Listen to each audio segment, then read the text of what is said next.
Good evening, everyone, and welcome to tonight's town board meeting for the town of Canandaigua. Welcome, all of you.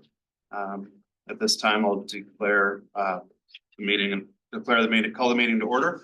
And we'll begin with a pledge of allegiance led by Councilman Terrence Fennell. Pledge allegiance to the flag of the United States of America, to the republic for which it stands, one nation, under God, indivisible, with liberty and justice for all.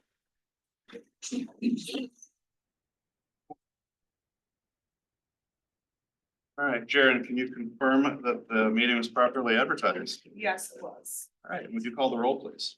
Yes. Councilmember John Casey. Happily here. Councilmember Terrence Fennelly. Equally happy. Deputy Supervisor Adeline Rudolph. Present. Councilmember David Sauter. Present. Supervisor Jared Simpson. Here. All right, thank you very much. We have written communications that are in the most recent written communications are located in the communications binder and an attachment 1 of your agenda. We do have our first privilege of the floor to start out. Is there anyone who would like to be heard at this time? I would invite anybody in the room or anybody online who would like to be heard. All right, seeing no hands, we will continue to priority business, which of course is birthdays. Birthdays for this cycle are Kyle Fenner, Corinne Hatch, Shannon Chevier, Edith Davey, Jonathan Noble, Austin Minster, Emma Depew, Amanda Kolf, and Ken Brockett. So a happy birthday to all of those employees. At this time, we have a presentation, and this resolution was passed a while ago. But we're finally, golf season is over for the most part. And we're finally able to get the Schneiders in with us, who are owners of the William Gorham House. In this presentation tonight, they've done a lot of work. I'll come over here, I guess. We'll come over here. And they've done a lot of work behind the scenes. They have done a lot of digging and research. You've had when our town historian decides to hang things up, I know who we want to have as our next town historian, co-town historians. But the William Gorham House, and I'll read a few things on this. Whereas the town of Canandaigua has a rich history and deep ties to the past, and Dr. Jennifer L. Schneider and Tim Schneider have shown outstanding dedication and stewardship in preserving their home, the William Gorham House, a treasured part of Canandaigua's architectural and cultural history, which has been officially placed on the National Register of Historic Places. And we thank you in the town of Canandaigua. We would not be able to preserve all of these properties. We would not be able to preserve all of these homes. Thank you for being stewards of the community and for having such love and care for the community. So at this time, I'll present this presentation. I'm going to give it to the boss. Thank you very much.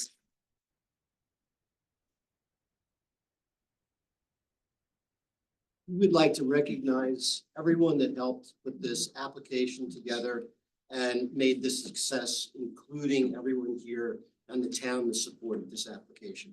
Thank you very much. Thank you.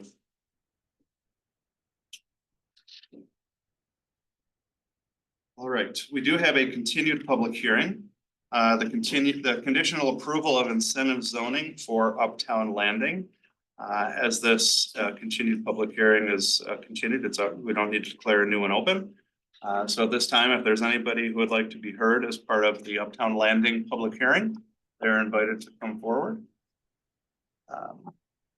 I know that we have Matt and Jeff here with some information for us. So if you guys, I don't know if it's Matt running the show or if you're going to be. As always, Matt's running. Matt, I should know, yeah. So Matt, I guess I'll let you lead into any ideas or comments that you have, and then we'll open it up to questions from the board, and then we'll kind of go from there. Great. Thank you so much, Matt Tomlinson, Marathon Engineering. And I heard Jeff's voice, so I know he's there. That's great. We also have Steve Cullum from Hanlon Architects, who's the project architect on via Zoom as well. Obviously, this board has heard me present this project quite a bit over the last couple months, and we really appreciate the collaborative effort from various members of the town as well as the various boards. So just a quick overview of the project, as I know the board is familiar, but we're proposing 630 units on 100 acres for the Uptown Landing project within the mixed use. We are requesting an incentive zoning approval for several incentives that we've requested the board to grant with the provision of several amenities. And those amenities, I believe, are captured in the draft resolution that we've had an opportunity to review. We've also had an opportunity to review the provided draft parts 2 and part 3 for seeker, as well as the planning board review and report that was provided to you folks.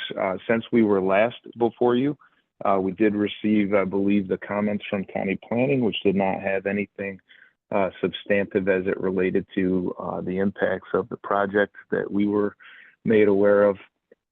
And there were just a couple of items that I wanted to touch on before turning it over to the board for the board's consideration. The first is in the planning board's report, there was a request for some consideration of additional open space within the single family homes. And the development team, after reviewing that, we are amenable and understand that the planning board has some leeway, obviously, in modifications that they would like to the site plan to address planning board comments and site design specifics that we will be getting into much more detail in the next couple of months.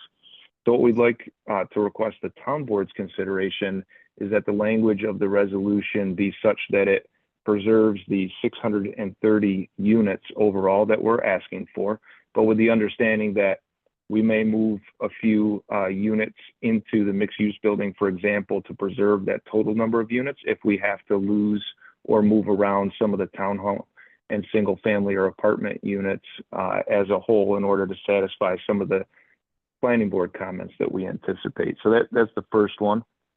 And then secondly, in reading through the amenities that are being offered specific to the playground, because there isn't a defined playground design within Blue Heron Park, we wanted to make sure that there was an understanding that the contribution from the developer would be at the stated $65,000 for that. Obviously, with input from Parks and Rec and other folks, that has the potential to grow in the future, and we just wanted to make sure that that was captured clearly within the zoning so that there wasn't a question down the road. So with that, you know, again, we've reviewed an awful lot of information with the board. I think we've addressed comments and heard from all of the contributing players here, but wanted to, again, attend by Zoom, give that brief overview or update since the last time we were there, and thank the board for their consideration for action tonight on it. All right, thank you very much, Matt. Any board members like to be heard or like a chance to comment on this? I have some comments, but I can do it now or later, or if you want the public to chat. Let's talk and see if we have anything, so then we can get the public hearing part of the discussion prior, rather than wait until, you know, it is in the beginning of the amendments and the resolutions anyway, but let's go ahead and do now if we have any.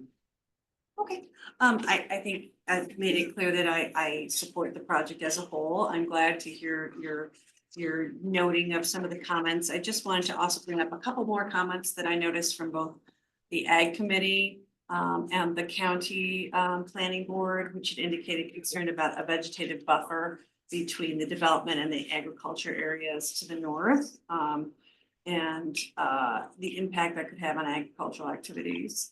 So I was just wondering if you had any thoughts about how to address that.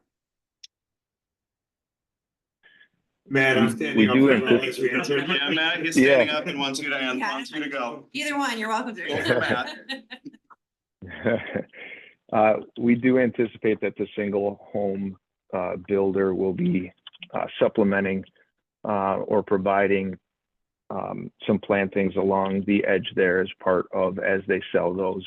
That Jeff is partnering with a home builder to build those single homes or selling the lots to them, and they are very aware of you know, constraints or concerns that their buyers may have. So I do not anticipate any issues with that. And typically the home buyer ends up being the one that installs the fencing or supplements the landscaping on an individual basis, but we don't have a significant concern with that comment. And I think that would be, I think it's a good comment, and I think it would be adequately addressed at site plan approval. And the other might also be addressed in site plan approval. I'm glad that you're amenable to some potential changes in some public open space. The ECB did also bring up a good point of, for those residents that might be living in the multifamily or the townhomes, the possibility of having a dog walk area as well. I don't know if there's been any consideration given to that. We're still working through some of the amenities that will be offered, especially to the apartment and mixed use buildings, but that definitely has been part of the discussion, and we'll continue to flesh those out. And then the final thing that the ECB also mentioned is dark sky compliant lighting. So I think that's probably something you're considering, but I would strongly encourage you to consider that as well. Of course. Yes, we definitely are. Mr. Fletcher actually provided us a light example that was recently installed along Route 332 for some consistency through the dedicated roadway system and intersection lighting. So I anticipate that we'll have no problem meeting that suggestion. Great. Thank you. Those are my questions. Any other questions or comments? Perry, do you- There was a, in the discussion about the incentives and amenities, there was a lot that was supposed to be left empty at the northern end of the development. And For it future had value $80,000 a site, but you felt that it wasn't necessary to do that, or there was a comment in the Was that for the road? Discussion. Was that for a future connector? proposed connector, yeah. We made that change. I'm sorry, I don't recall the conversation. So that was a comment from the planning board, that a lot should be left open. Yeah, his comment was it's not necessary. His comment was, My I way. think, Um, in conjunction, I think it can be addressed at planning, at site plan approval. Oh, That's, yeah, I'm not questioning that part, it's just that the value of the amenities is that it's not 828,748. correct, and I Felt think that lot, if we so. put up the resolution, this is go to And I believe that Mr. It's not reflected in the amenities being provided. And if we go to the findings all the way back to the bottom, exhibit F. Let's just confirm that we didn't include it there. The second, the third, the last page. Right there. Well, it was listed in the this latest package here with page 24. That's correct, but it's Yes. not in the amenities that you're approving or accepting, I guess. And I can't see the total because these had $753. 753.2. Does that match? close, Close. said 5,000. One other thing, just a comment, and that is that over the past few weeks, we have with the city of Canandaigua and the Chamber of Commerce, we have what's called CLDC, the Canandaigua Local Development Corporation. It's aimed at improving the overall economic atmosphere in the area. And at our last meeting, the guy from the county, Ryan Davis, the economic development guy, was talking about a presentation he sat in on recently that RG&E, there's a group from RG&E talking to people in the Monroe County, Ontario County, Wayne County area, that they did not have power available for any large scale residential development. Now, a year ago, we had a representative in from RG&E who told us that for any commercial development, it's very iffy whether they could provide enough power if it was a substantial operation.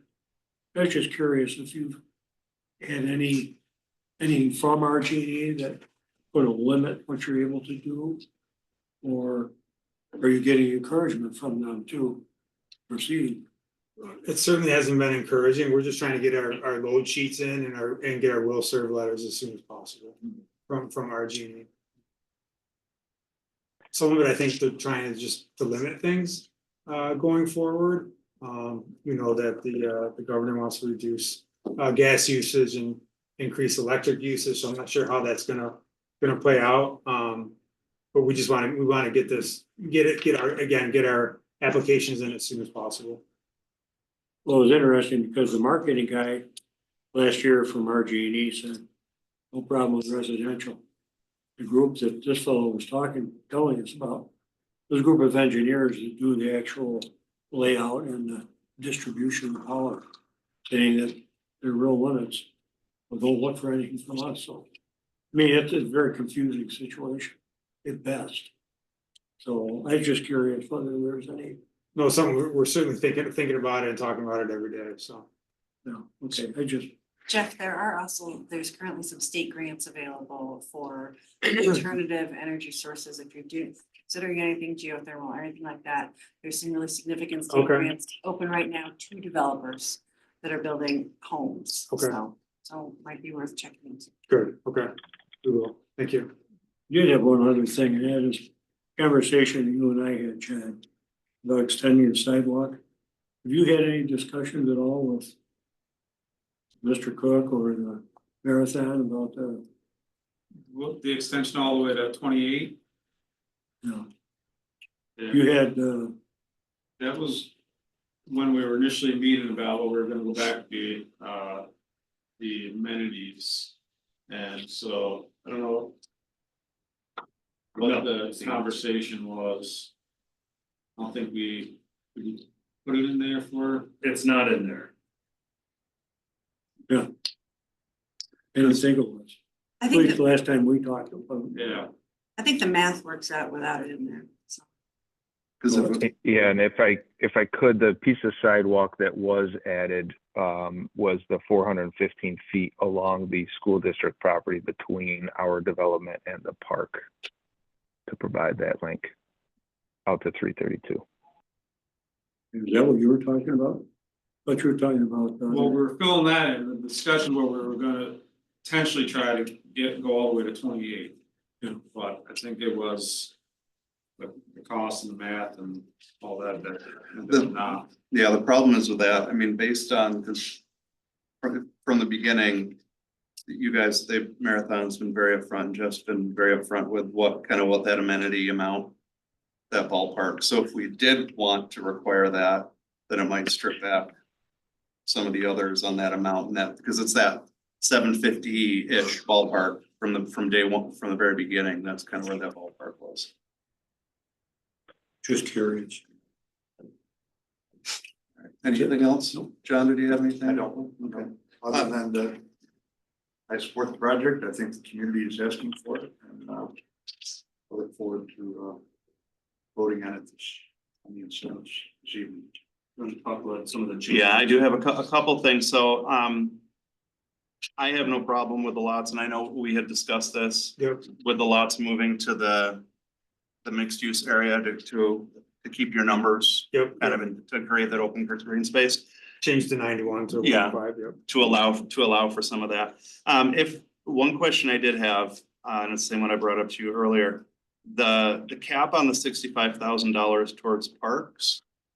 I just wanted to have that discussion board wise to make sure that we're gonna be okay with that and not having something that then we're gonna have to come in and maybe fill a void to get us from 65 up to where that number we're gonna Playground. for the playground, yeah. But do we know that? We don't know the Right, number. We don't. Who's Yeah. installing the playground? That would be my question, because you can install it a lot cheaper than we can. So the amenities agreement that we've prepared as exhibit C specifies that after the applicant will prepare drawings, prepare a plan, work with the Parks and Recreation committee, and then install it. They would install. it. Yes. Okay. The That helps a lot. contemplation, the way it's contemplated right now is that we'll install it for whatever the price may be. If they can buy it for less than 65,000, great. Right. If it's more, that's on the developer. My understanding is the And they're developer's asking. They want a cap, they'd like a cap on the 65 number. When does the installation actually occur?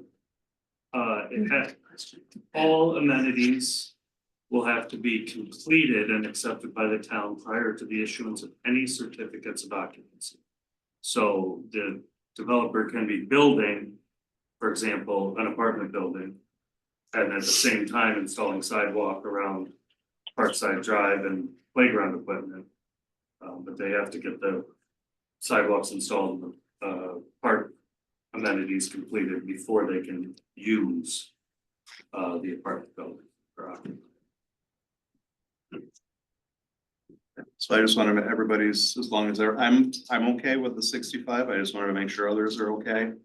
And it kind of gives that flexibility, it gives that flexibility if you guys are doing it. There are some, like the details we talked about, some details that we just need to figure out that might not need to be in there. As far as the construction to help with the overall cost of it. So I just want to make sure that we're aware that that was one of the changes in there. Not having any idea where. It's hard, it's really, we're shooting in the dark because we don't know when and we don't know what, but that gives us a top line. I think we spent about $100,000 replacing the mulch at the pirate ship playground. So. I don't think it was 22. Yeah, I think that's the first number we were told, 100, but it was a lot less than And I that. was 22. Yeah, It was second pirate How many ship, it's square like feet is that? 25,000, right? Oh, no. 50 by 50. 50 by 50, oh, it's not huge, maybe 50 by 80. Okay. So Jeff, I think, and correct me if I'm wrong, I didn't look into it too deeply, the price tag for the piece of playground equipment is 65,000. Correct, So right that- around there, yeah, So that wouldn't include the site work and the pad. correct, yeah. So the town would be incurring that cost, the site plan, the site work and the pad. Is that something that we would have the potential to do in-house? To. site work and pad for the a playground We piece. can certainly do site work, that's, you know, easy enough to do. Okay. And subcontracting the pad would be, Like we say pad, just put rubber mulch down. It wouldn't be cement underneath the playground, No, right, so it's gonna be cushion some kind of, mulch of right, some sort, right? yeah, sidewalk would be the footings for for whatever. they But, put in. you know, if they have a layout, Right. we can certainly put the holes in the ground. Okay. That's okay, easy to do. Before we move on to the changes, anything from the public? Before we move on to some of the other ideas in this? Anybody online? Okay, before we move on to the changes. We'll close the public hearing and then we'll move on to we'll talk about the changes, the amendments to those resolutions.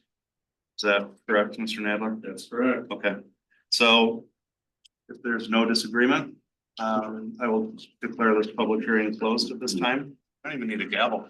There, public hearing is closed. Please don't bang your. I have one in my office, I'll bring you, last year I was the judge for Halloween.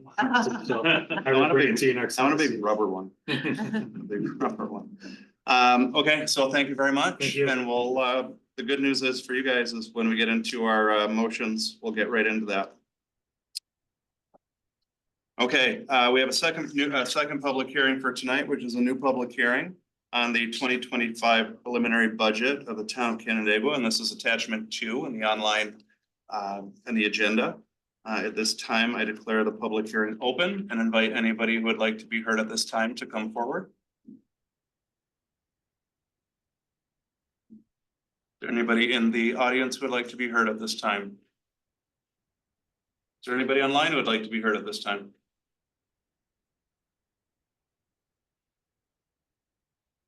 Any board members who would like to be heard at this time, or do you want to wait till we get to the resolution itself?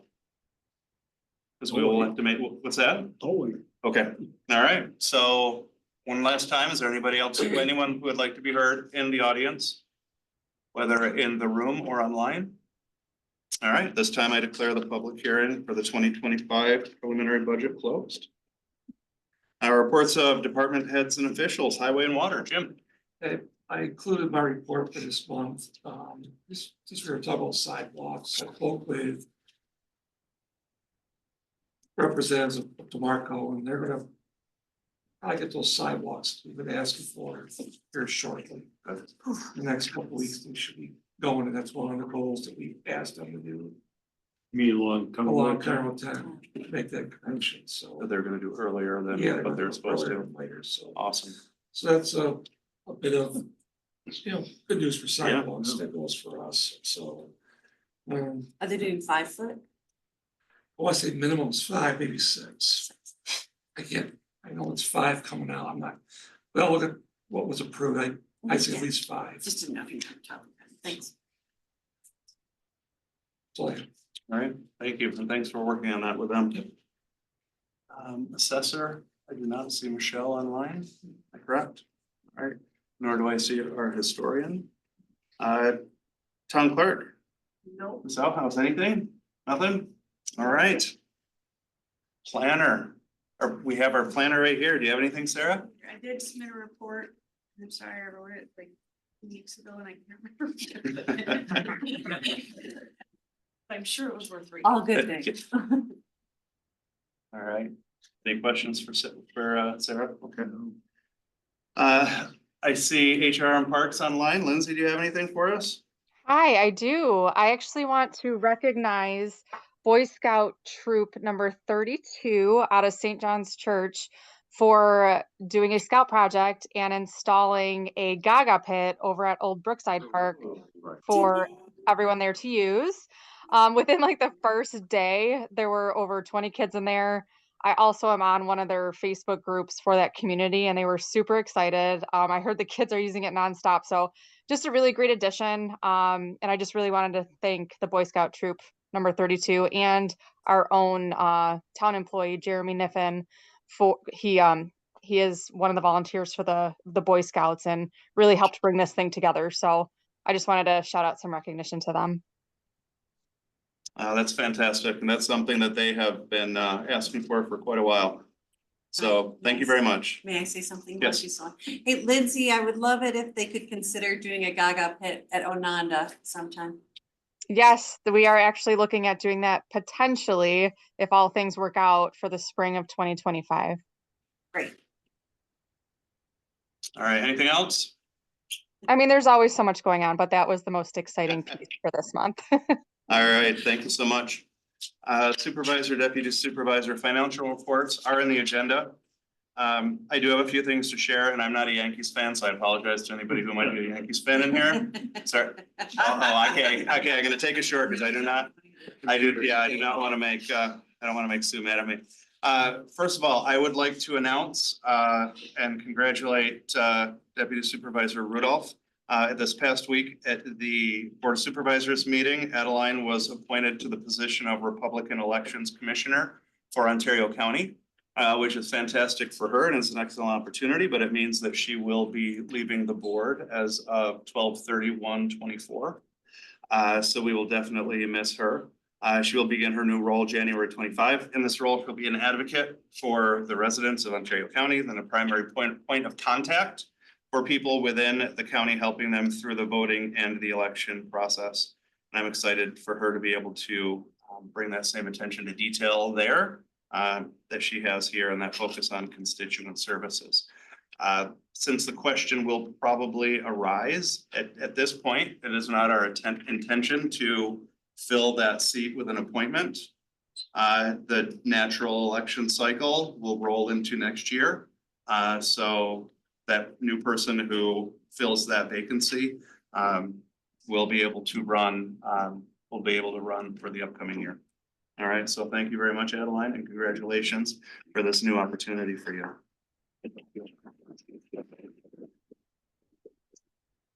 Landfill discussions continue, so please go online. December 5th is when the board will make that vote.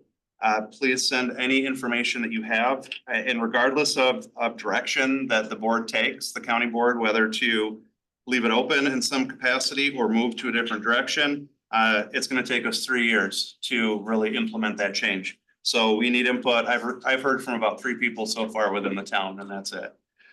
Sales tax, overall sales tax revenues are down about countywide between 1.5% and 2.3%. We're right in the middle, so we're right around 1.6% in the town of Canandaigua. That translates to about $10,000 less per quarter that we're receiving in sales tax. But we're still, our budget projections still exceed what we're bringing in sales tax, so we're not behind because of that. I want to congratulate Heather Robson. Heather completed all the requirements to become a certified assessor. Many municipalities struggle to find one certified assessor, and we have two. But I don't want to say that too loudly because she's amazing and we are so fortunate to have those amazing assessors within the town. Halloween at Ananda, despite the rain and the hail, it was a great day. It was a great success. I think the costume of the day was a Velociraptor. I think there were hundreds of them running around, maybe a T-Rex. I couldn't quite tell the difference between the two. Yeah, there's a whole herd of them. Terry was a velociraptor. Terry was a- yeah. Oh, I counted them coming in. Yeah. They were afraid we'd be bitten. And a lot fewer left than came in because we saw a lot of costumes being carried by mom and dad because they did not want to walk up the hill with that big old air pocket on their back. And again, thanks to the organizers, to Oksana and the Special Events Committee. And I heard several times talking to multiple people, if it weren't for Oksana and the Special Events Committee, and if it weren't for Oksana, this event probably wouldn't come together and we probably wouldn't have Halloween at Ananda the way we have it. So thank you to Oksana and the committee. Saturday morning before Halloween at Ananda, I was able to attend the Western New York Federation of Lake Associations Annual Conference. It's something like WIFLAC, but I think that's what it is. Kevin Olvani spoke, our watershed coordinator, spoke about building municipal partnerships for stormwater mitigation and lake preservation. And I was so thrilled to see that the town of Canandaigua got more props than any other municipality. And Jim Fletcher got more props than any other person during that presentation because of his ability to work with Kevin. And Kevin blames Jim for being the linchpin within the town for all that work getting done. And the ability that we're able to do so much with such a limited amount of money and resource. But I just wanted to thank Kevin and thank Jim and the entire board for their support for these projects. So thank you for that. And then we'll be voting on the 2025 budget this evening. Some of the highlights, it keeps us focused on keeping quality staff, providing quality services to the community, restoring COVID cuts to the highway department, and also improving public safety, which we will discuss when we get to that more and we talk about some information about North Road. North Road is the reason for the increases within the spending plan. And I hope that people realize that we've been looking at this for years and kept kicking this can down the road for how many years? Jim, Terry? Can't count it. It was always wait till the water project is done. The water project was done and then it was wait for grants and we applied for a couple and we didn't get them. And with prices the way they are, that somebody made a comment that thank goodness that there hasn't been anything catastrophic happening there yet. With the foot traffic, with the buses, it's a major route to games, to the school, for farming. So we're fortunate and we're lucky that we have not had any tragedy happen there. So that is why that is a very significant part of our budget. And again, thanks to Jim, thanks to John for working on that and coming up with those figures as we go. And Greg too, you're part of it, I think, for that. So that is all that I have for my report. That's the last time I will speak tonight. All right, Finance Committee, Madeline? You don't Since need me? the Yankees are playing, apparently I have nothing further to report. All right, Public Works, Terry? We met on October 11th and just a couple of things.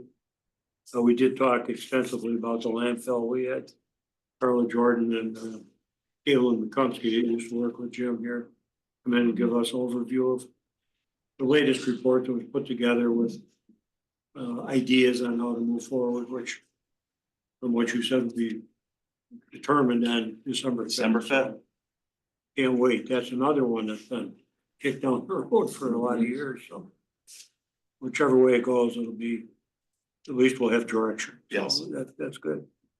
A couple other things were the upland at Ananda.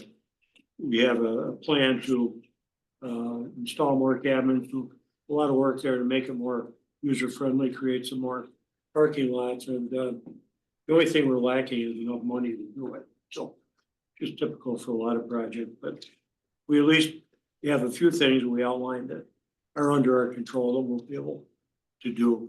Using some ARPA money that's left over, it'll get part of the project completed, so. That will be underway soon, and the cabin that's out here in the front lawn will be out of there, it won't be sold to anybody. It'll be taken down to Onondaga, so. In anticipation Can't wait. yeah, upland. Hopefully you get it up there the way it looks out there right We now. will. so.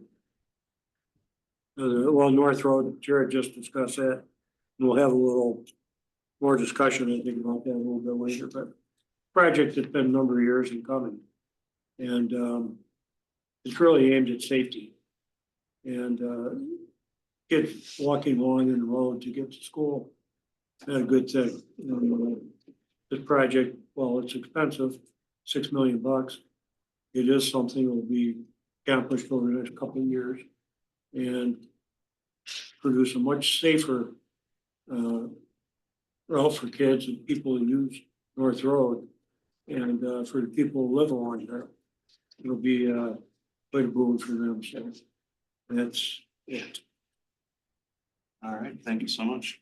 All right, Dave, ordinance? Yeah, we have a couple, we'll have a couple public hearings for our next meeting. We're working on a couple things, dividing lots, false alarms for 2 dimensions. So we'll have some activity for the board for next month. All right, thank you very much. We are to our next privilege of the floor for tonight's meeting. Is there anyone who would like to be heard at this time? Anyone online?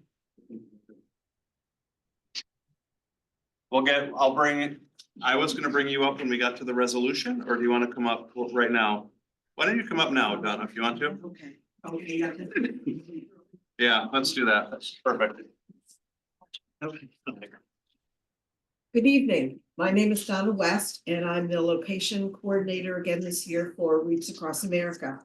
First, I'd like to thank the board for the proposal of the resolution 2024-266 on this evening's agenda. As you know, this is our second year participating in Reach Across America. I'd like to take this opportunity to publicly thank those who have helped us along the way.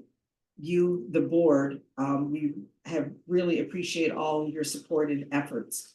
I'd also like to thank the entire town clerk's office, including Sam Moore before he moved out of the clerk's office. I'd like to thank Lindsay Prairie and her staff, especially Andy Carino and Kim Burkhardt in the development office. They've all been extremely helpful in assisting us in anything we've needed. Our team this year consists of returning members, Karen DeMay, Judy York, and they're both on the cemetery committee, and Betty McMahon. And then our newest member, Patty Steele, is also our co-location coordinator this year.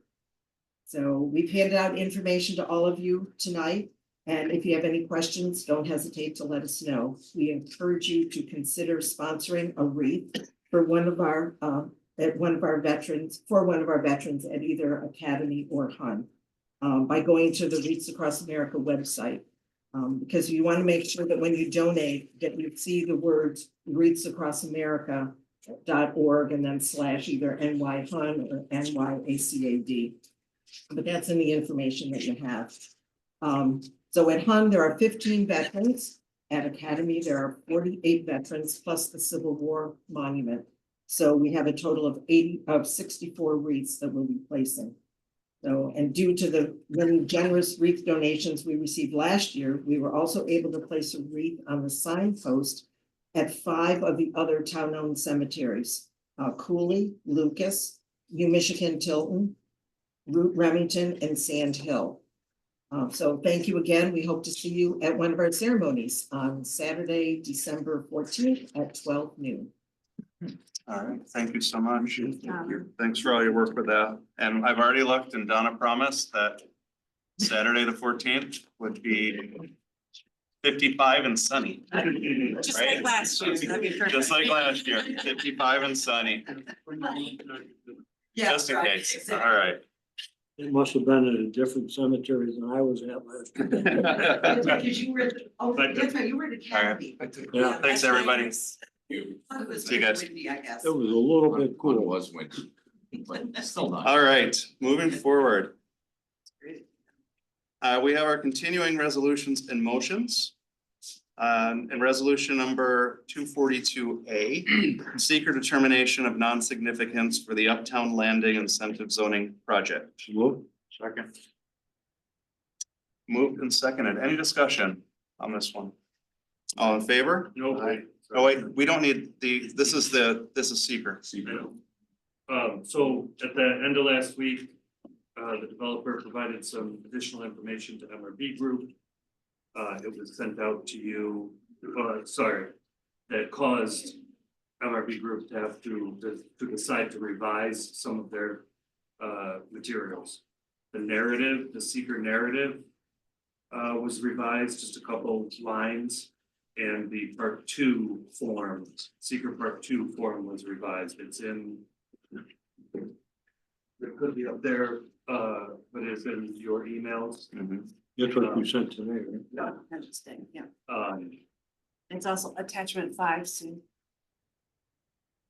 The seeker changes are very minor, but I do want you to be aware that they changed since what's in the agenda. Any concerns or anything that Absolutely that should cause any? Okay. Does that raise any questions for anyone? No, that was on there. Okay, all right, all in favor? Aye. Opposed? All right, that resolution carries. This resolution, so everybody's aware, there will be a little discussion and there will need to be some amendments to this resolution.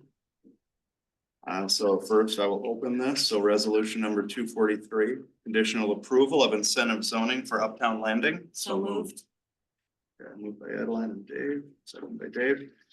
So there will be discussion, so I would draw everybody's attention to the screen behind Mr. Nadler. Can you walk us through those changes that were sent out? One, MRB Group sent a letter dated October 25th, 2024, that was emailed to you earlier today. Stating that they have no reason to believe the quantities and unit prices identified in the developer's incentive and amenities report are inconsistent with proposed plans or their pricing. So that's important to know. Those are accurate numbers.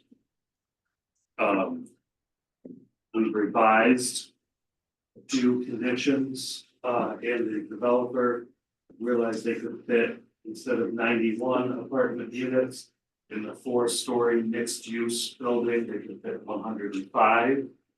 We discussed that briefly during the public hearing, and if you're okay with that, that's reflected here and in Exhibit F, our finding the state committee.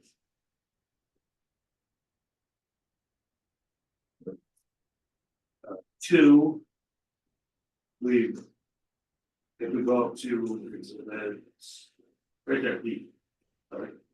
I've added this condition based on an email I got from the developer's engineer on Friday saying, it's their suggestion, I think it makes sense. The planning board deems it necessary or appropriate, remove single family lots from the site plan to create open space. Developer may add 2 apartment units for each single family lot removed. Maximum number of single family lots that can be removed shall be 6. The discussion and as reflected in your planning board advisory report was the single family units are packed pretty tightly and they're going to want to see some open space. They're not, I don't think the planning board is looking to reduce unit count. This gives the developer, some compensation for that reduction in unit count. But that proposed, I believe that's all of the changes. And then if the board is interested or willing to accept the applicant's request that the maximum contribution for the playground equipment shall be $65,000. I would suggest that in Exhibit B, condition number 1.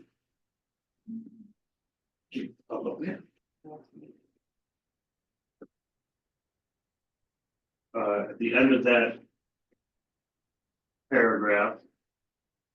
A sentence be added that says the maximum contribution for this amenity shall be $65,000. If the town board is amenable to all these changes, I would recommend that a town board member make a motion to amend the resolution to incorporate the revisions discussed. Can we incorporate them all at once? Yes. Okay, Can I Make say that so motion. moved? all right, Just so. did that. So we'll give it to Dave, first to Dave, second to John. May I ask a question? Yes, now that we have them open. Sarah, did you have any comments on the switching to the apartment units versus the single family? Okay.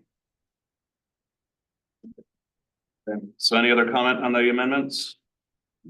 All in favor of the amendments? Aye. Opposed? Okay, so the amendments carry 5-0. And now we have that resolution, so now we need to, the resolution's already open, so we have Adeline opened it, Dave seconded it, so all in favor of resolution number 243 as amended, signify by saying aye. Aye. Opposed? All right, so resolution 243 carries as amended. And All if I right, could just make a comment. I have a point of order. Did anyone second Dave's? yes, John seconded I it. already sort of, John got it. I can't hear a hand. I had it. The exhibits A through F are by the resolutions, terms are part of the resolution. So we added them to the end of the agenda just for space. But from now on, that resolution should always have all 10 to 15 pages of all those exhibits Okay, attached to it. so now they become part of the resolution going forward. Okay. All right, thanks for walking us through that. Thank you, everybody, for your work on that. Matt's already gone. All right, thank you. Like, you still on, so. He's on. I All right, am here. Yeah, thank you so much, everyone. Yeah, thank you. all right, So you'll send out final docs for execution? Yeah. Okay, that's great. Thank you so all much. right. Look forward Thanks, to it. Jeff. We'll see you. Take care. All right, now onto the new resolutions and motions. Resolution number 250, appointment of signatories on towns' bank accounts with Canandaigua National Bank. So moved. Moved by Adeline, seconded by Terry. Any discussion? All in favor? Aye. Aye, opposed? Carries. Resolution number 251, acknowledgement and authorization of budget transfers by town manager. So moved. Second. Moved by Adeline, seconded by Terry. Any discussion? All in favor? Aye. Aye, opposed? That resolution carries. Resolution number 252, the addition of John Falbo as Town of Canandaigua Investment Account Administrator with New York Class and Muni Trust. So moved. Second. Moved by Adeline, seconded by Dave. Any discussion? All in favor? Aye. Opposed? That one carries. Resolution number 253, budget transfer authorization. Moved by Terry, seconded by John. Any discussion? All in favor? Aye. Opposed? That one carries. Resolution number 254, authorized purchase of capital equipment for various departments. Moved. Second. Moved by Terry, seconded by John. Any discussion? All in favor? Aye. Aye, opposed? That one carries. Resolution number 255, reimbursement of water accounts.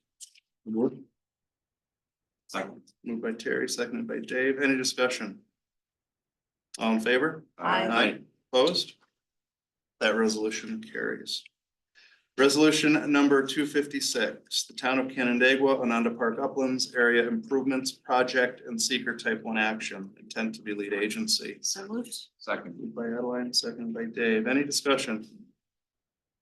All in favor? Aye. Opposed? Resolution carries. Resolution 257, authorizing the execution of administration and operation agreement for special district water services. Moved. Second. Moved by Terry, seconded by John. Any discussion? All in favor? Aye. Opposed? Resolution carries. Resolution number 258, setting the operations and maintenance rate for special water districts. Second? Moved by Terry, seconded by Adeline. Any discussion on 258? All in favor? Aye. Opposed? That one carries. Slow down for this one. Resolution number 259, setting a public hearing on a text code amendment to town code chapters 220-9 and 220-20 that will reduce the minimum requirements for the size of a dwelling unit and seeker intent to declare lead agency. So moved. Okay, moved by Dave, seconded by Adeline. Any discussion? Yeah. That's why I paused. All right, go ahead now. Do you have any thoughts? I guess I'd like to hear what other people have to say on this. On the public hearing? We're just No. setting a public hearing right now. Comments? We already approved setting the. No. This is setting the public Oh, hearing, I'm sorry. but the public hearing has to declare the information we have in it. Yeah, So yeah, yeah. if we adjust it, so the public hearing, if we change it at the public hearing, then we have to reissue it because it'll be different than what we've advertised for the public hearing. Correct? Well, so you have no is the answer. Your, the local law in its final form. Well, You said just no to me right there. Anyhow, you hurt my feelings. Go ahead. Just no. you asked it like a question. Yes or no? Local law in its final form has to be produced 5 days prior to the public hearing. Prior to that, your local law can be a little bit more general. It has to, notice of public hearing has to specify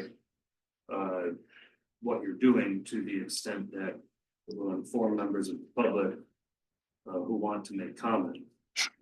But it doesn't have to specify the exact number. That being said, Right. and specify. the Since exact this is the last meeting before the public hearing, where we will discuss this, then the answer was yes, that you meant to give me. Still no, but. All right, I tried. So I'll go ahead and start out. As I've looked at this and I've thought about it in that the home size. You know, there are a lot of quality homes, there are a lot of there are a lot of beautiful, well-built, functional homes at a variety of sizes. So I am inclined to, I know we had brought it down, it's a big jump from that 11, were we 11? 100. That 11 to 720, but my feeling is that, you know, taking out that requirement, allow somebody to come in and who says you can't build one for 600 square feet or 500 square feet and still have a quality product. So I support taking that and removing any minimum home requirement. I would just say that the ordinance committee listened to a lot of stuff and had quite, laborious discussions on this. And came up with seven, Yeah. came up with 720. That would be my only recommendation, that I would like to see it stay at 7. Is it possible, Chris, to say that setting that public hearing, the public hearing would be to discuss the minimum required square footage for a dwelling, reducing it from 1,100 square feet to between 0 and 720? You can absolutely put that in your public notice. You can't vote on the local law until you've had it by the final version on your desk, on board members' desks for 5 days. So what you could do is have a public hearing where the notice says that would reduce the minimum required square footage for a dwelling unit, period. And then make your decision after the public hearing. And then have, December. It would push it pass a back to local- December, Yeah, which isn't, you lose time, but. You would get Right. to hear public input before you make. before we made that final. That seems reasonable. Yeah. I have a question. Sarah, right now, the manufactured home, we talked about 720 square feet. And in our packet here, there's quite a few pages Yeah. dealing with the two, the single family and the manufactured, in a manufactured home park or outside a manufactured home park. Reducing this to 0, how does that impact? I wasn't clear reading through it, how that would impact manufactured home parks, or if it would have any impact at all. Right now, an individual could request to place a double-wide manufactured home outside of a manufactured home park in the town of Canandaigua. They could not do that with a single wide right now. There's a rule against it. It's based on size and it does actually say they can't. So if the town board wants to reduce that minimum to 0 or anything smaller than what it is now, and also want the ability for the dwelling to be a manufactured home that's smaller than a double wide, that section of code has to be changed. I don't believe it would have impact on manufactured homes inside of a manufactured home park, because Mike Murphy and I looked through pretty extensively to try and find any mention of minimum square footage and redline those. So the change should allow a smaller manufactured home inside a manufactured home or outside. Just also as a reminder, if someone wants to place a manufactured home outside of a manufactured home park in the town, they're required to place it on the foundation, so no skirting, or, you know, physical chassis. And it doesn't change minimum lot size, right? Lot size remains the same, correct? Size, correct. Just the size of the home. But the home has to be detached to the foundation, goes below the frost line. It There's has to discussion meet about the that. requirements that code enforcement governs. So, I mean, talk about manufactured home.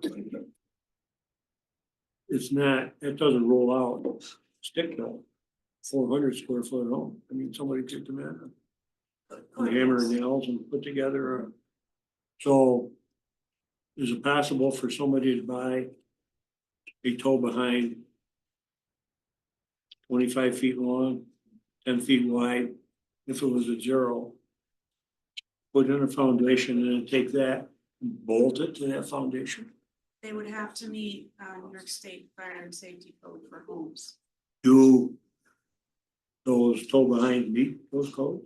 You have to ask code enforcement. I have no idea. I just wonder if, you know, This wouldn't remove the necessity for someone to build appropriately and meet code, not zoning, but meet actual building code.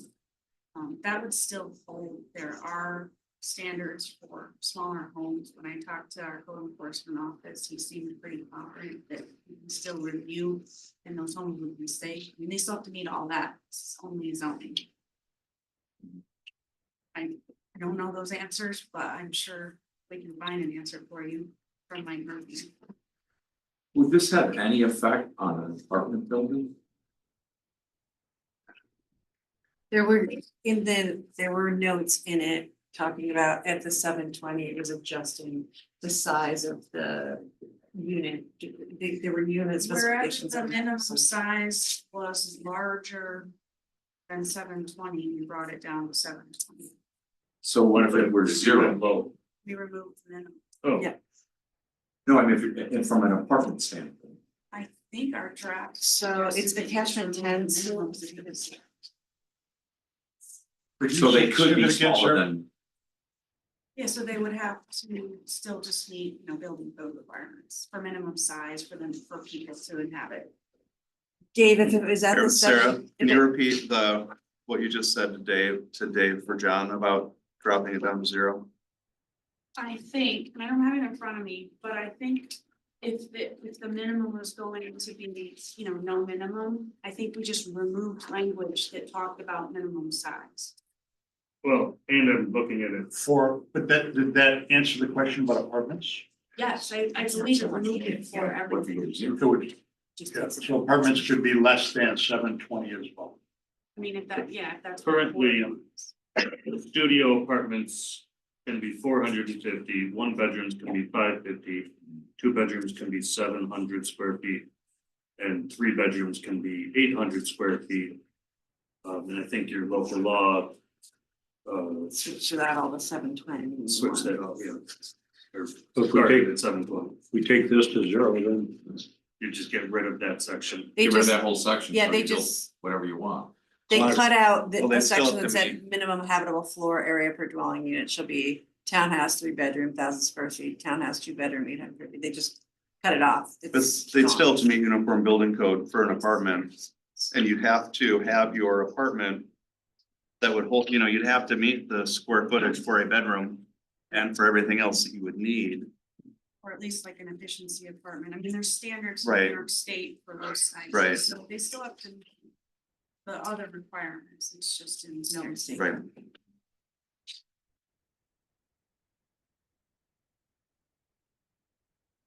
Any other, John? Well, I guess my question, just as a follow-up to this conversation is, are we voting on the 720? Or are we going to modify the language? Are we gonna go and vote on that? Or are we gonna vote on a public hearing that doesn't talk about square footage? As Chris suggested. I like don't know what I'd that. be voting on, but I will say that I believe my constituents are in favor of reducing this below 750. And I think that all of our constituents believe that we should remove some of these controls and some of this bureaucracy and some of this red tape that we're experiencing. And I see no reason why we shouldn't allow a small home of 450 or 500 feet if somebody wants to do it tastefully. And that, as it currently is written, it still needs to go before the planning board for approval. So I'm in favor of reducing this to zero. I'm in favor of the terminology for the public hearing to be, as Terry described it, kind of, what do we want? What does the public want? 750 to 0, somewhere in there. And let's hear from the constituents. But I don't think we set a number for that. We need to, what Chris said, we need to revise this. What's in there and set a public hearing. Just put a period right there. Right. Right. So the town board member would make a motion to amend the resolution to remove the language after the period in the first whereas. Well, before we do that, can I ask, so John and Jared are at 0, correct? Yes. Dave, are you currently at 720? 720. Terry, do you know where you are? You're I- not sure. we want to hear what the public has to say. Yeah. Okay. So I think we've got enough to make that resolution as Chris outlined. To make that the amendment as Chris outlined to the resolution where we set a public hearing to discuss minimum size requirements, period. And then with the understanding that we're gonna move that back to December for our vote for the local law. Square footage we put in at the next. at the Yeah, next so public for our hearing December meeting, we'll December. then have a local law before us with that size, Specific number. specific size, whatever it might be that we come up with after that public hearing and let people speak to that. Is that comfortable with okay with that. everybody? Is everybody okay with that? Right, yep. Right. So good you with that. would all plan on making your decision at the Public next hearing. meeting after this, after hearing Yes, Public. public, but voting on that decision at correct. the next meeting. after this. Yes. So we would have to have another resolution to set a public hearing. No, We just to adopt the local law, That's right? it. To amend that and adopt the local law. That one you were right, Change knowing after me. public hearing. The whole Yeah. point of a public hearing is, I forget sometimes, is to get input and maybe change your mind. Okay. So we need a motion to amend. This resolution to eliminate the language after the word dwelling unit in the first whereas paragraph. So moved. second, Okay, so the amendment was moved by Dave and seconded by Terry. Any discussion on the amendment? All in favor? Aye. Opposed? Okay, the amendment carries. And At this time, let's do a vote on resolution number 259 as amended. All in favor? I, Opposed? All right, so 259 as amended carries. And who voted for the amendment? Who motioned the amendment? David. Yeah. Dave and Terry for the amendment. Okay, thanks. All right, Oh, you're doing Dave and Terry then? And Adeline is the. for the amendment, Um, no. for the The reso resolution was for as the amended, it was original Dave and resolution. Adeline. Yep. For the amendment, it was Dave and Terry. okay. Okay, all right. Thank you, everybody, for that discussion. Resolution number 260, accepting County Road 10 easements related to Creekview Apartments at Woodlands Phase 2. So move. Okay, moved by Dave, seconded by Terry. Any discussion? Yeah, I can't remember why, but when we had our agenda review the other day, I had written down, who pays easement costs. Yeah, it should be getting charged. back. Charge back to the developer. That was a chargeback. The town funds it, I believe, Right. because years ago, Charge back and- yeah, we weren't, I'm assuming it gets charged back, I hope so. Years ago, we figured out that none of these easements were ever getting filed. Developers weren't trying to avoid doing it. You know, Yeah, a just- board resolution passes, nobody knows, it just. Stuff got left on people's desks, so the town took that job responsibility. It just has a dollar in it, so. I don't know what it is. The easements, Transaction. Yeah. the easements cover, just dedicating the roadways and That's the next resolution. that's the next one. Next one, yeah. Didn't you want to tell them what this one was? Take a dedication of Woodland Park Circle that somehow slipped through the cracks, and now we're doing it today. That's fair. Okay. And Alright. that's basically what it came down to, it just, I don't know why we didn't, but we didn't. Okay. At least years ago. It's Alright. interesting. So any further discussion on 60? 260? All right, all in favor? Aye. All right, opposed? All right, that one carries. Resolution 261, accepting of soil erosion control surety payments. Motion. Second. By John, seconded by Dave. Any discussion? All in favor? Aye. Opposed? That one carries. Mr. Supervisor. Yes, sir. We miss 58. I have that as a 5-0 vote with Terry yeah. and Adeline. Resolution 262, Creekview Apartments Phase 1, acceptance of dedication of roadway, Woodland Park Circle and infrastructure, including water main, storm sewer and sidewalks for Phase 1 of the Creekview Apartment subdivision, authorization for town clerk to file necessary documents. So move. Second. Moved by Dave, seconded by Terry. Any discussion on this one? Yeah, taking dedication of sidewalks internally. Brought up a Well, question along the road, along the road. in the right of way.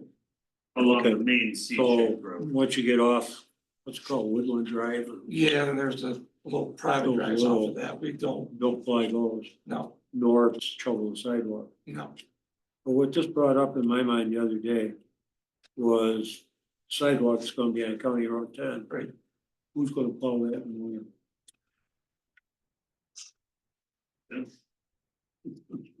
We'll get you out there, in your John Deere, come on. I don't have a plow on, right? We'll take the, I got some steel at the shop. You'll get the heated Kubota. You don't have a shovel? That does bring up a discussion, because this is gonna come up more and more, and I think it's something we need to think about as a board. Where sidewalks are required, where we're requiring them to be put in along public roads. Which is one that we're gonna be talking about in a little bit, is that a required, do we then say, you know what, we're requiring sidewalks here? Or we're saying for safety, they need to be there, so then we take the responsibility of clearing them so it doesn't fall on the homeowners. That's a discussion I think is valid. I don't know the answer to it, but I think we really need to. It's currently, I can understand, it's currently, it's the homeowners are required Right. to maintain, so, or Still wanna the take that- HOAs. Well, But those are, both agreed to. and I mean, those are internal. I mean, I'm thinking Yeah, on that's- main roads. I mean, I don't, I don't consider, some of those into the developments aren't really, yours, Oh, yeah, mine's. I'm not gonna give you a main road, I status, I but. shovel it every day. Like if we required sidewalks on County Road 16. We put them in. Then who, cause it's a main road, if we, do them on 332, it's something we need to talk about to see how we're gonna. So it's gonna come up more and more. It's gonna become more prevalent also as we start seeing development off of the Route 332. Let's get some of those neighboring areas. So, and, to your point, that are business related. Right. You know, if they're in the bid, I mean, that, Yeah, we the already bid has their bought own tool. But as Jared mentioned, like, okay, standard. if you're gonna have them there, but not maintain them, people are gonna be forced to the road. Right. Yeah. Right. So you have to do something.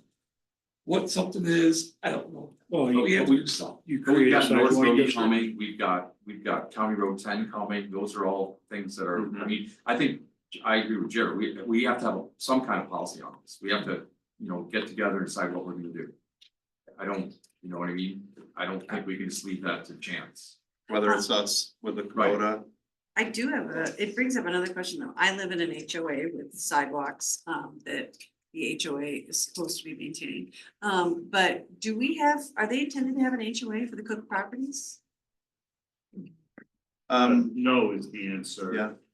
Currently, the answer is no. I don't know if that'll, It might be something that the planning board should consider. yeah, that'll be a planning board Yeah. topic, I'm sure. Any further discussion Well, as I it got doesn't it? have to be off of answered that? tonight, Right. but If it just can- like all the if it can, equipment you for get a the highway special department. award for that. Right, I mean, the budget is help, yeah, we do have highway equipment in there, so That will not work very well on the No. sidewalk. No. you gotta make sidewalk 20 feet wide. 6 foot wide would be nice. All right, The bid We is a do. tool, Tool. yeah. Yeah.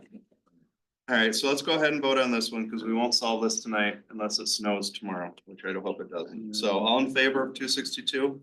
Aye. Opposed? All right, that carries. Resolution 263, Town of Canandaigua, adoption of the Ontario County Hazard Mitigation Action Plan. So moved. Second by Terry, seconded by Adeline. Any discussion? All in favor? Aye. Opposed? That one carries. Resolution number 264, the Town of Canandaigua North Road Reconstruction and New Sidewalks Project and Secret Type 1 Action Intent to be Lead Agency. So moved. By Adeline, seconded by Terry. Any discussion on this one? This has been something I'm excited to see progress on. I joined the Trails Committee 15 years ago and we've been pushing it ever since. All right, all in favor? Aye. Opposed? That resolution carries. Resolution number 265, authorization for Town of Canandaigua manager to sign stormwater control facilities maintenance agreement for Creekview Apartments at Woodland Park. By Terry. Second. Seconded by John. Any discussion? All in favor? Aye. Opposed? All right, that one carries. Resolution number 266, acknowledging Race Across America 2024 and thanking the cemetery committee for their efforts. So moved. That was like everybody. I'll give that to, Universal. I'll give it to Terry and Dave. First by Terry, second by Dave. Any discussion on this one? Just a big thank you for all that you do and the recognition and beautification of our cemeteries and the recognition of those who served long ago in preserving that. So thank you very much. All in favor? Aye. Aye. Opposed? That resolution carries. Resolution 267, authorizing advertisement of rebids for the Canandaigua Town Hall renovation project. Motion. Moved by Terry, seconded by John. Any discussion? This was really upsetting if this is the Wix law is requiring us to rebid this all out. Are we gonna send, I'd like it if we could send something to our state representatives indicating this situation that we've been put in. We've had discussions have started with that, not saying that it's gonna get anywhere with Wix law, so everybody knows. There was a lot of fight corruption in New York City, which puts limits on single bid projects that you can do. The current values are New York City, New York City area, $3 million, you can go up to with a single bidder, a single prime sub with single contractor. Anything over that, you need to bid it out to your main subs.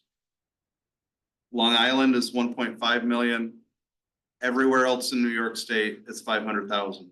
So no matter where you live in any other part of New York State, that cap is 500,000. So any project over $500,000, you have to have you have to have all the different primes, which adds 10 to 15% to the cost of the overall cost of a project. Ours came over, it was about $5,000, about $5,000, $504,000, so about $4,000 over. So that means it all has to be rebid. And it would be a violate, we can't just say, hey, drop your price, because again, that would not look good for us. It has to be rebid, and each of those rebids, they're carrying their own overhead. So now we're paying into that. So that adds 10 to 15% to the price of a project. With increased. You also have to pay to somebody to manage the four. Right, now instead of having one company doing it, now we have to have a project manager to manage 4 separate subs within a project. So it's just the efficiency of the state that we have to deal with, and I said efficiently facetiously. So unfortunately, so any other discussion on this? All in favor? Aye. Opposed? All right, that carries. Resolution 268, amending the Town of Canandaigua vacation, sick, floating holiday, and personal leave policy for part-time employees. Second by Terry, seconded by Adeline. Any discussion on this? So thanks to Lindsay for putting this together. She spent several months on this, trying to figure out and hash things out. So thank you for the time and effort for that project. All in favor? Aye. Opposed? All right, that one carries. Resolution number 269, establishing a work from home policy. Second. Moved by Dave, seconded by Adeline. Any discussion? All in favor? Aye. Opposed? That one carries. Resolution number 270, adopting into paid family leave. So moved. Second. Moved by Adeline, seconded by Dave. Any discussion? This is something Lindsay and I have been discussing for a while, so I'm glad to see it getting on the agenda for me to vote. All in favor? Aye. Aye. Opposed? That one carries. Resolution 271, amending the Town of Canandaigua's leave policy related to cancer screening. Moved by Terry, seconded by Adeline. Any discussion? All in favor? Aye. Aye. Opposed? Okay, that one carries. Give me a second as I scroll down to the bottom. I was using the short form. Minutes. All right. Which minutes do we, I don't have them, I'm not done there. 6, 9:19, and 9:23. All right, so Dave, are you making a motion to approve those? Yes, I am. All right, can I get a second? Yes. All right, seconded by Terry. All in favor? Aye. Aye, opposed? All right, minutes are approved. Oh, it's so long agenda. I'm coming over here. Can't make it all the way down there in time. All right, Jaren, would you go ahead and read the bills, please? Utility abstract dated 10/10/2024 totaling $172,311.18. General fund $13,423.91. Highway fund $511.65. Lighting districts $38.82. Water districts $158,336.80. Town board abstract dated 10/28/2024 totaling $975,130.69. General fund $265,633.40. Highway fund $600,313.10. Capital projects $73,120.39. Water districts $36,063.80. Thank you very much. Motion to approve the bills? So moved. Adeline and Terry. Any discussion or questions? I have one question. Yes. As I was going through them today, I noticed a bill from, someone to build the fishing pier, they don't have the park, and it was in. Out of area contractor, I saw they keep facilities. Yeah. Did we put that on? And Yes, we did. We did it out last year, I think. You did it out. Yeah. just wanted to refresh my memory. I thought we did, but thank you. All right, all in favor of the bills? Aye. Opposed? All right, bills are paid. I do not have any other business at this time. Oh, we do need to vote. Those are a walk number. That's right. I had a hand carried resolution. And, where was our resolution to approve the budget? You know, the budget. Okay. It's still on the preliminary budget, it's now a public hearing to take public input to then create the final adopted, as final budget to adopt it at a later. So we're not having any discussion with the board about the budget tonight? We can during other business, so let's open that up. Let's do this one first. All right, can you pull, I put that in a message. You should have this one, 272. Check emails, yeah. So the resolution that we have before us that was hand carried in tonight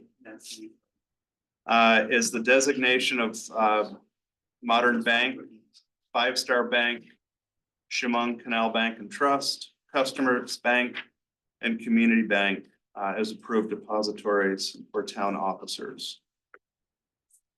So before we open it, I just want to explain. So when we were meeting with our financial advisors, they recommended that in order to negotiate and bid better rates, that we open up our policy and allow some of these, only because sometimes those banks outlined are some of the more competitive rates and pay the best rates, whether it be for a CD, whether it be for a treasury note, whatever else it might be. This doesn't mean we're gonna go ahead and put the money in those right now.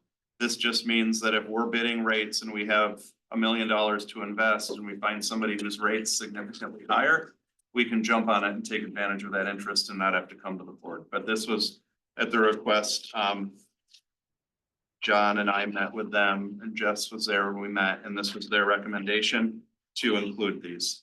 To include these in our portfolio, if you will, of places we can use. I'm not familiar with Modern Bank. Where is that? I do not know. But they still use, they don't use paper and pencil They're anymore. modern. They're modern. They're very modern. And all of these are approved by they're all approved by the state of New York. They're all approved by the comptroller. They're all banks that other municipalities and institutions use. Public institutions, I should say. All right. I'll offer the resolution 272. All right, so first by Adeline, second by Dave. Any discussion? Do we need to make any changes? I heard. Not right now, but I think you'll see this and some others come back for a little sleep here and there. Okay, Because your town manager is pretty good at reading law and research and stuff. okay, Figure it sounds out good. right there. So we'll add that in there. We'll have that in there. So we have a first and a second.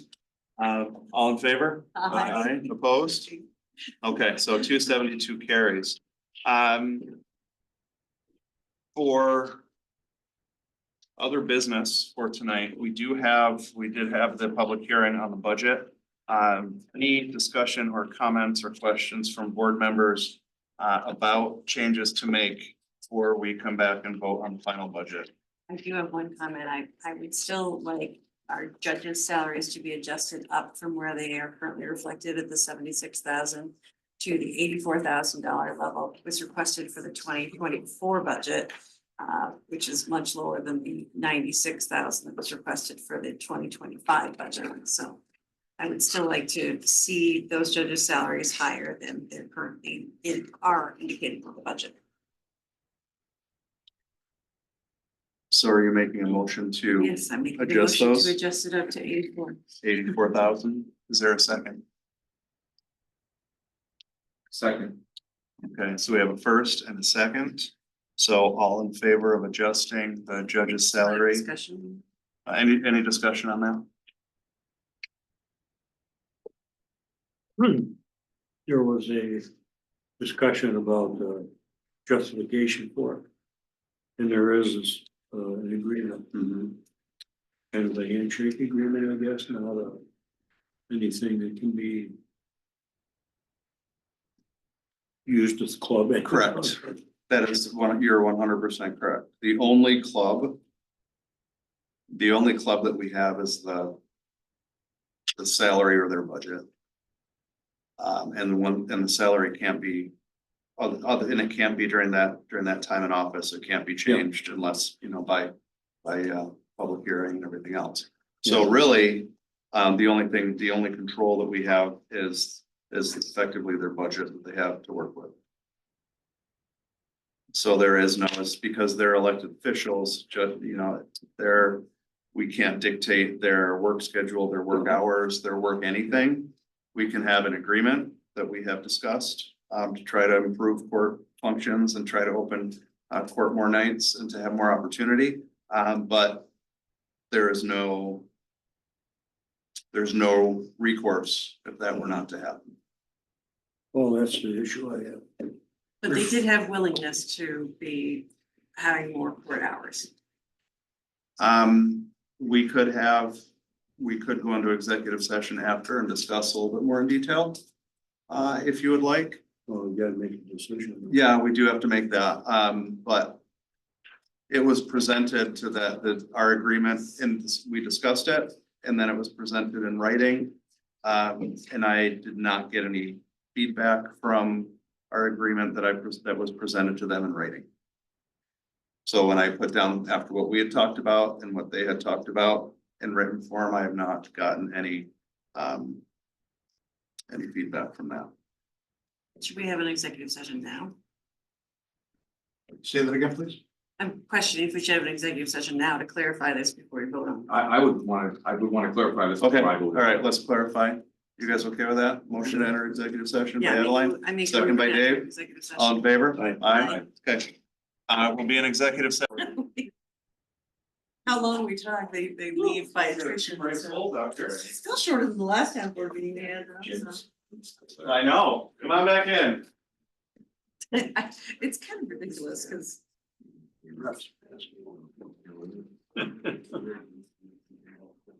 You know.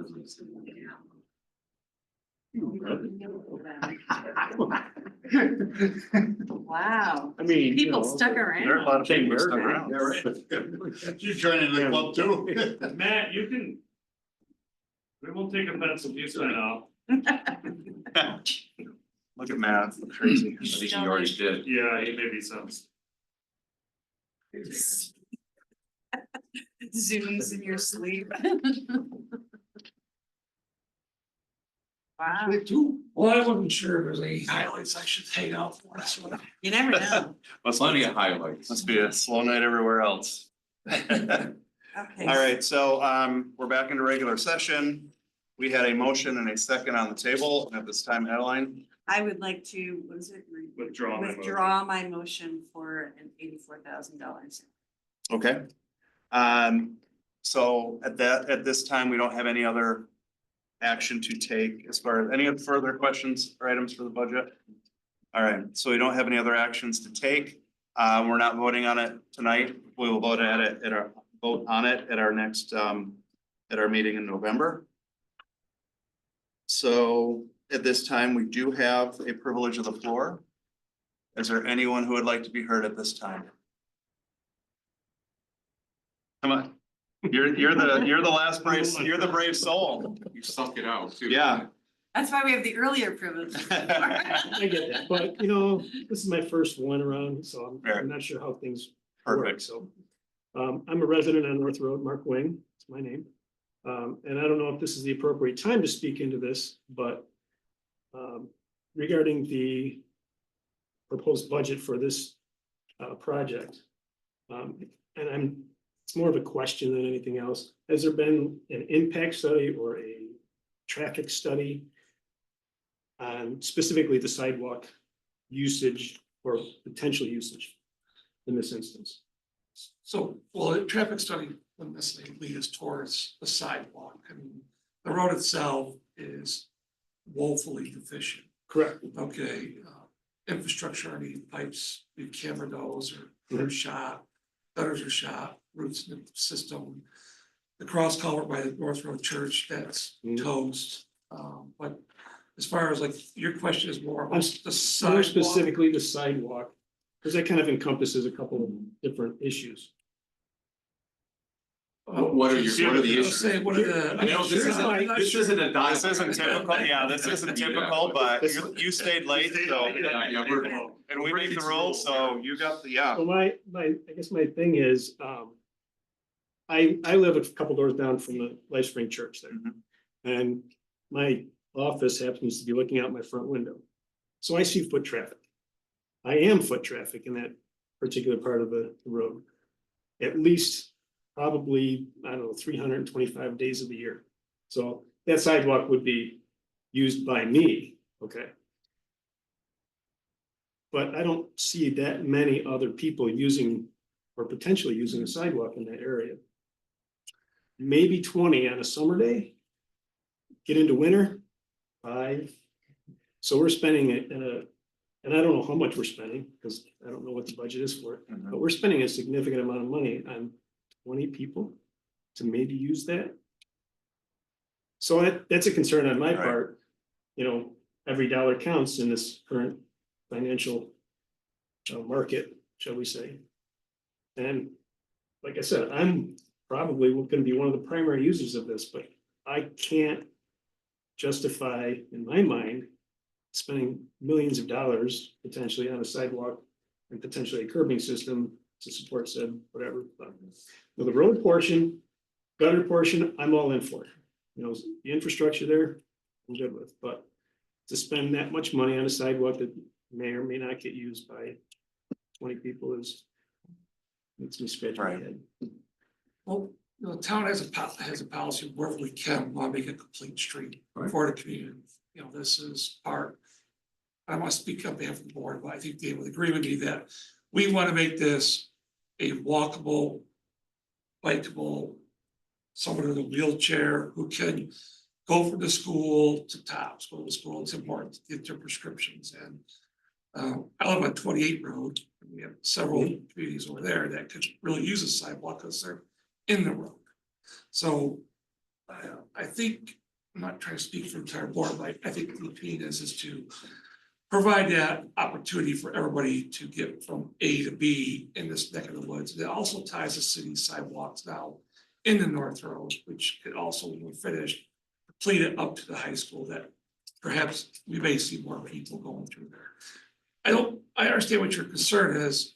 I think there could be a benefit for this project overall. It's hard to see the high school at the end of that road, put in a brand new street, not put in sidewalk. So I don't know whether That is also a point, because like, there's no sidewalk from the school to North Road. Correct. Right, But we're gonna make that complete. right, we're gonna, So, The as you other- know, your rear lot, what's that, you're on the right or left? I'm on the north side of the Yeah, road. north, okay, so the south side. 3/4 of the homes are in town of Canada, which that little portion, that's not, so we would bring it up to the back end, to the side. I would also refer you to the sidewalk envisionment plan that we adopted earlier this year. There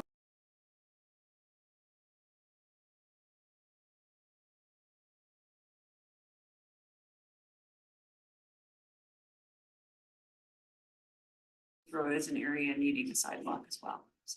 Because it's all me. And then the if you build it, I think they will come as Yeah, well. it's- That's part of it as well. Having walked North Road myself, it's unsafe right Yeah. now to be walking there. But it is one of those generous shoulders. But I feel Yeah. that, you know, it's not welcoming to pedestrians at this point. So with that lack of welcome to pedestrians and that unsafe feel that you have right now, that's not gonna encourage any current pedestrian traffic like a sidewalk would as well, so. And to answer your question about, you know, if there isn't the studies, the information we have of sidewalks, you're 100% right, is anecdotal. Mhm. It's hearing from people, hearing from the schools and hearing from others. So you're right, we don't have a hard number on on traffic like we might for a vehicle. We've got to go based on, and we haven't set up a camera to kind of look and see, but you know, based on what we're hearing and the feedback we get and what you know, professionals have kind of pointed out as this is an area of concern. The money part, I totally get that, because we've wrestled with this. We've wrestled with this for years. And it's keep putting it off, trying to find other sources of funding and trying to make it work, but if you break it down, that $6 million project, how much would you say is that It's road? about, the sidewalks are right around 700,000. So of a $6 million project, 5.3 is all the other stuff under, you know, the road stuff that needs to be done, or it's gonna just crumble. And then about 7 is the sidewalk area. I'd like to save money on the curbs too, because I don't Yeah. want those either. but- Right, Well, around the curb is allowed us to, because we're maxing out the right of way. By the time we're done, we'll be edge to edge, because to move the utilities would be a whole nother undertaking and cost. So that's why we're moving the road 4 feet to the north, side. Your side, yes. You know, to make that, It'll basically, be faster down your driveway to get. yeah. remove the, To that sidewalk. That's just less to shovel. We could give you naming rights, so you know. Yeah. That's another option. And to reiterate Jared's point, maintenance of the sidewalk, like I know there's quite a few elderly people on that stretch of road, and We're gonna wrestle with that. There's no question about Yeah. it. That is just one of the sidewalks that we're talking Yeah. about. What do we do? Right now, we don't do anything. So we have to figure out what we're gonna do. I was, you know, when we purchased the property, I was joyous that there was no sidewalk that I had to take care of.